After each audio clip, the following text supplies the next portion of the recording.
Forgive my shambolic appearance. Let's just say somebody wasn't alone last night, and it was my wife with a friend from work, Matt. I spent the whole evening crying and watching movies. Ignoring all of that stuff with my starter wife, I did learn something about myself, and that is I love a good old gangster flick. Bonus points if it's the Martin variety, with a little bit of sprinkle of the Ridley, but that tastes a little bit of spice. Basically, I want all of the elements of Goodfellas, but minus the Italians completely. Not even because it's actually the Italians' fault, but because they're descendants of the most insufferable people on the goddamn planet. Nothing is more universally hated than an Italian American, because they know nothing of their own real culture aside from what they've learned in those films. It just kind of bugs me that, like, Ed from Brooklyn, whose great-great-grandfather was a coward who fled World War II because he didn't want to get enlisted, will sit there and spat about his heritage. First of all, Brew, you are the bad stock. That's why you're in America to begin with. Your family was the losers of the old country, and your family still are the losers of today, because you think the only thing that makes you Italian is being a gangster, which is by definition the loser of any society. You're a dweeb who comes from a line of yellow bellies, who is wholeheartedly inspired by make-believe white guys in spray tan phase, and as a result you have no actual knowledge of the real Italy because you're too fat and f***ing stupid to even try. And to top it all off, you don't even speak Italian! I hate Italian Americans so much! It rubs salt in the wound because it's not even a hard culture to learn. Just speak like a muppet, support some random football club in Italy, and be extremely open-faced racist. Oh, what a beautiful day. I hope AC Milano's got a goal. Oh, wait a minute. Oh, what the color your face? Unfortunately, Italians, and I mean the real ones, did have a huge role in developing modern-day New York City, such as the mentioned criminal elements, their food culture, and an honest day's work in construction. And that's where our story takes place, in a park, and more specifically in Battery Park, New York. Located in beautiful southern Manhattan, this part of the city boasts a wonderful culture of 35-year-old men who are learning to skateboard in order to impress their 15-and-a-half-year-old girlfriends, or their delicious hot dogs, which are made up of very questionable meat being served by a very questionable man. Or cut out all that noise and simply enjoy the view of a couple pumping in the middle of the grounds for all to see.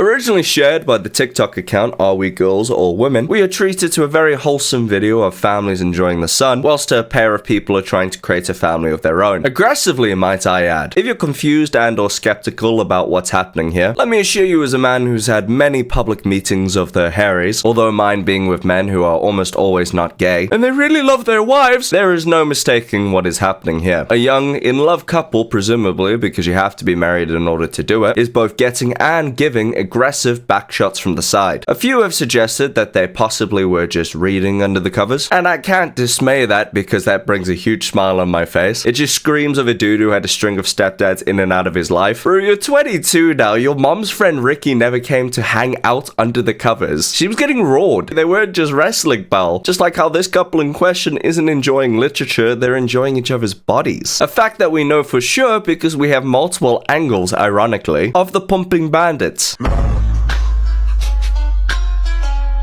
So the question then becomes, why did this happen, and why did nobody do anything about it? As well as, who are these two people to begin with? The easiest place to start is the why. A lot of you oaks may not have grown up in a city, but let me tell you, very quickly learn to mind your business. 95% of my days between the ages of 10 to 14 was being a skater boy, and 98% of that time was being a skater boy in central Cape Town. Meaning every day I would travel from either Parklands or Tableview via bus, and every single day I would have to go past a homeless encampment underneath the bridge. Maybe the Fufuzela one, I can't remember.